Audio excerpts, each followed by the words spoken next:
Looking back at old video games is funny. You find these weird things that came about because people had big ideas but not much money, and they were maybe a little off in their thinking. Ram racing on the Nintendo Wii is one of those games. You race through these simple areas while waving a Wii Remote, hoping the motion controls will work and not hurt your shoulder. But seriously, even strange stuff like this can tell us something about the time it was made. Back in 2006, the Wii showed up with a basic idea. Anyone could get into gaming. Seriously, from your grandma to kids who'd never seen a controller, everyone could play. Thing is, that good idea also led to a bunch of quick, cheap games that weren't all that great. Ram Racing is definitely one of those games, and it's rated as one of the worst racing games on the Wii.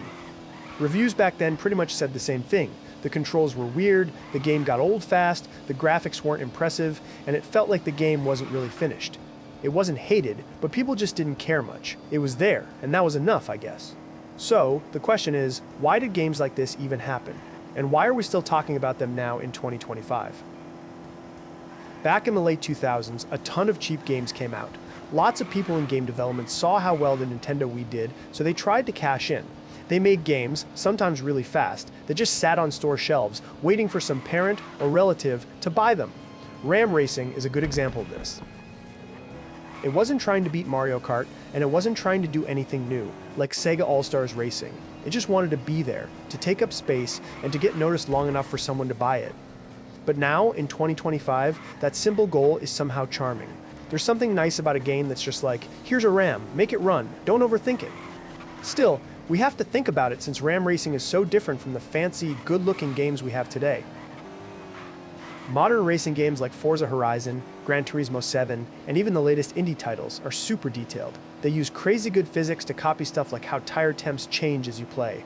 Plus, they're packed with progression, ways to make things your own, leaderboards, updates, basically whole worlds to mess around in. Then you have Ram Racing. It feels like a few tired people made it in a weekend. They got some pictures of the Ram and someone said, kids will dig this. There's no story to care about, no way to level up, and the controls are simple. You point your Ram, you race your Ram, and you pray you can see where you're going. But here's the thing that gets me. It's fun, sure, it's silly, not balanced well, and can be a pain, but there's something cool about getting good at a game that's not perfect. It feels human to try and take control of things, even when the thing is a crappy arcade racer with terrible graphics like this one. Looking back from 2025, Ram Racing really shows us a few things. First, it's a reminder that creative fields are always dealing with pressure money stuff, what's popular and new tech. When a game console gets super popular, the market reacts, and sometimes it's hit or miss.